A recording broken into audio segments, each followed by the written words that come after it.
Magandang araw mga ka-aerial defense, may ibabahagi na naman ako sa inyo dahil ngayong araw na ito ay may bagay tayong pag-uusapan.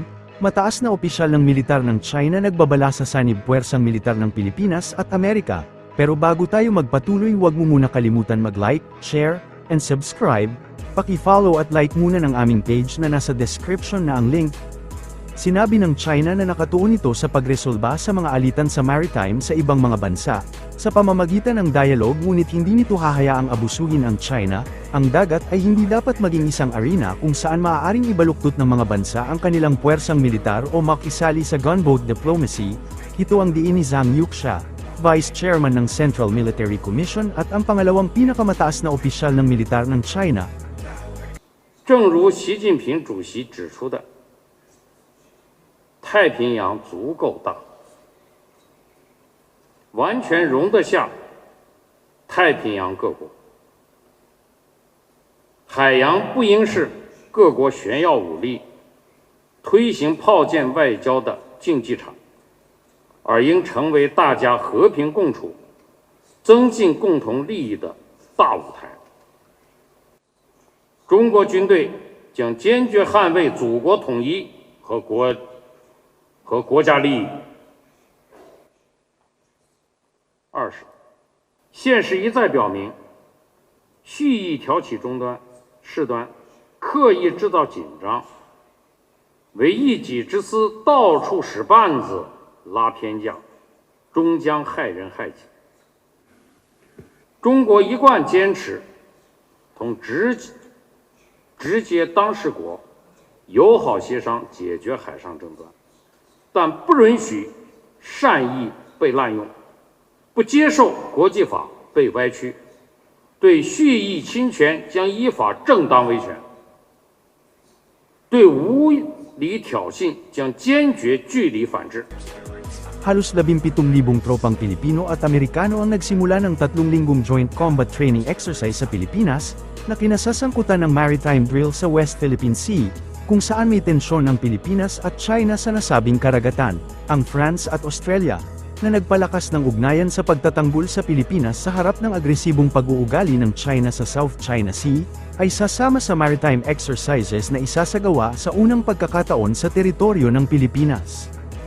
That the Mutual Defense Treaty between the United States and the Republic of the Philippines is no mere piece of paper. When we increase our mutual response and defense capabilities, we strengthen our ability to promote regional security and to protect our shared interests.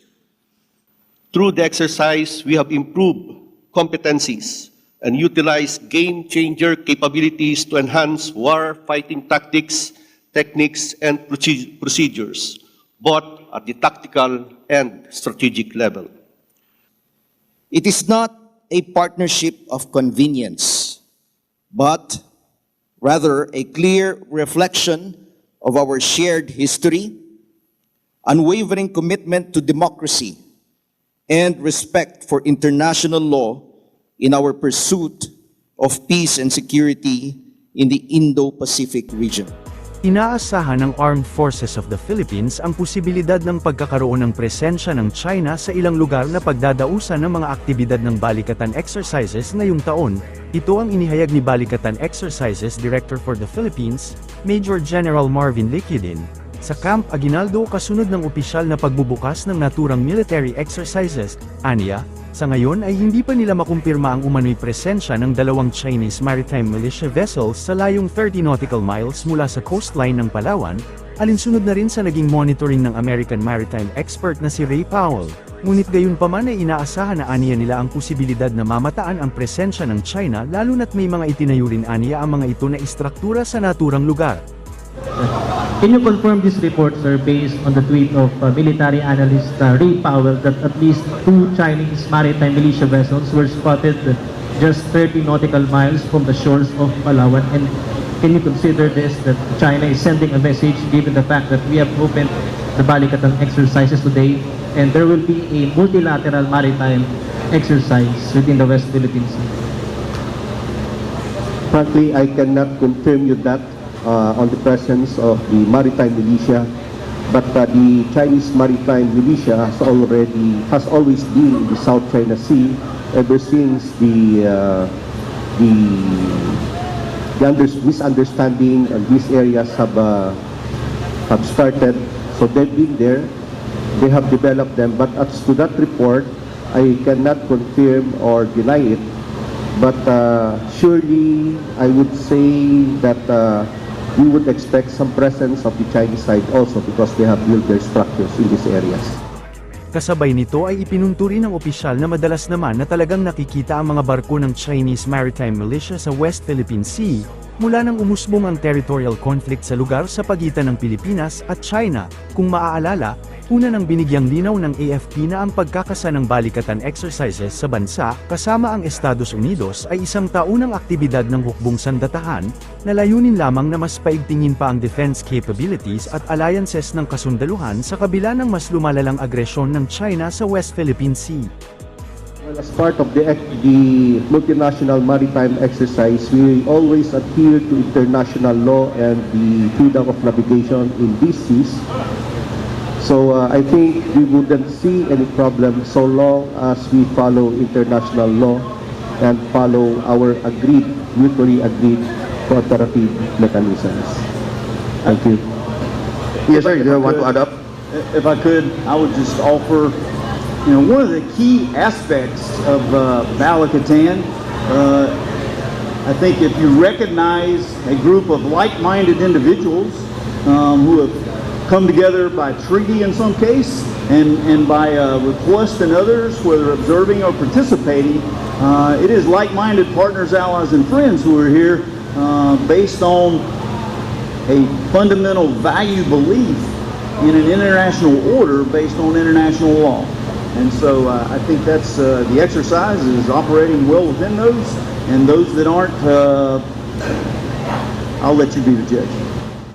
Namataan ang dalawang barko ng Chinese Maritime Militia 30 nautical miles mula sa baybayin ng Palawan, isang araw bago ang balikatan maritime exercise sa pagitan ng Pilipinas at Estados Unidos na magsisimula noong araw ng Lunes, ika-22 ng Abril. Ito ang ibinunyag ni US Maritime Security Expert Ray Powell sa kanyang online account nitong araw ng Linggo. Aniya, bumalik ang dalawang malalaking Chinese Maritime Militia vessel sa direksyon ng Mischief Reef matapos na mamalagi ng 6 na oras malapit sa Ayungin Shoal. Sinabi rin ni Powell na hindi nito batid ang konteksto sa likod ng panibagong agresyon na ito ng mga barko ng China, at tinawag ito na kakaibang aksyon na posibleng layunin na magpaabot ng mensahe sa pagsisimula ng balikatan exercise kahapon. Samantala, una nang ipinaliwanag ng Armed Forces of the Philippines na ang naturang pagsasanay ay walang kinalaman sa anumang partikular na aksyon ng isang bansa. Ang pinakalayunin aniya nito ay para malinang ang kolektibong seguridad at kahandaan ng mga kalahok na bansa. Gayon din sa kabila ng umiigting na agresyon ng China sa West Philippine Sea, nilinaw ng AFP na ang naturang military exercise ay taunang event na layong mapalakas lamang ang defense capabilities at mga alyansa. Para sa mas madaming update tungkol sa ating defense, abangan lamang ang aking mga bagong video. Para naman sa mga gusto magpa-shoutout, mag-comment lamang po at share, paki-follow at like muna ng aming page na nasa description na ang link. Huwag mo na rin kalimutan mag-like, share, and subscribe. Pindutin mo na rin ang bell para updated kayo sa aking mga video. Maraming salamat po.